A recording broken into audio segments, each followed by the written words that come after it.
Secara masyarakat, Islam addressing bahwasanya kamu harus mulai dengan berpikir. Dari tidak tahu menjadi tahu, dari tidak mau menjadi baru tidak mau menjadi mau.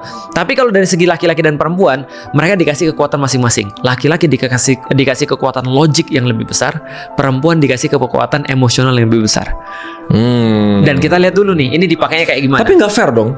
Sangat Kan fair. kita udah kita udah udah setuju nih. Pikiran dulu lebih penting. Betul. Dan pikiran yang akan menguasai, kan ada, gue lupa ini.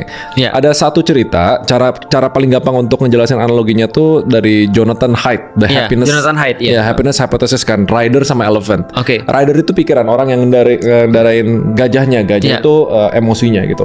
Gajah itu bisa, tapi kalau mau kontrol gajahnya lu harus sampai ngelatih ridernya dulu gitu. Betul. Pikirannya justru yang lebih penting. Bukan gajahnya ya. Bukan gajahnya, Nah. pikirannya. Betul. Berarti nggak fair dong. Kalau Nah. misalnya masa cowok dikasih yang lebih Logik penting, lebih tinggi dulu, walaupun ego nanti mainnya gitu-gitu. Betul. Cewek dikasih emosional. Nah, Bukannya itu kenapa cowok jadi imam ya? betul. Salah satu penyebab cowok jadi imam adalah karena kapasitas logiknya lebih tinggi daripada cewek. Logik. Tapi ingat, di dalam Islam kan sudah aku bilang ya, di akhir daripada episode ini kita akan punya impresi bahwasanya emosi itu bukan tidak penting, tapi dia after daripada berpikir.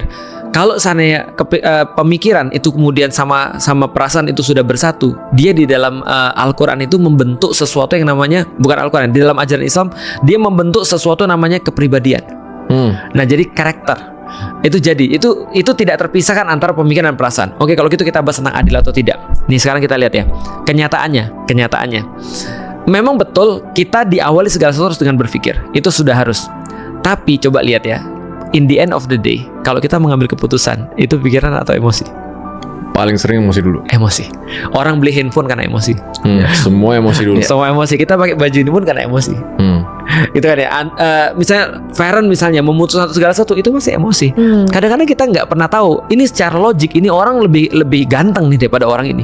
Secara logik ini lebih soleh. Tapi aku sukanya sama orang ini. Oh, Iya kan ya. Nah, Nggak. Ya, oke.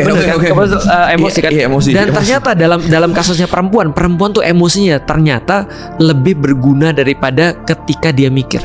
Maka Allah membagi tugas masing-masing. Karena kita beda tugas, maka dikasih kemudian toolsnya masing-masing lebih bagus. Contoh ya, kalau sama anak-anak itu seringkali lebih works emosi. Iya benar. Ya Oh, kan? tapi I'm good with kids. Nah, berarti tadi ya kita katakan bukan berarti ketika laki-laki logik dia nggak punya emosi, atau perempuan itu lebih tinggi emosinya, bukan berarti dia tidak logik gitu maksudnya. Cuman itu ada kenyataan yang kita lihat, fakta aja yang ketika disampaikan sama beberapa psikologi populer kan gitu kan ya.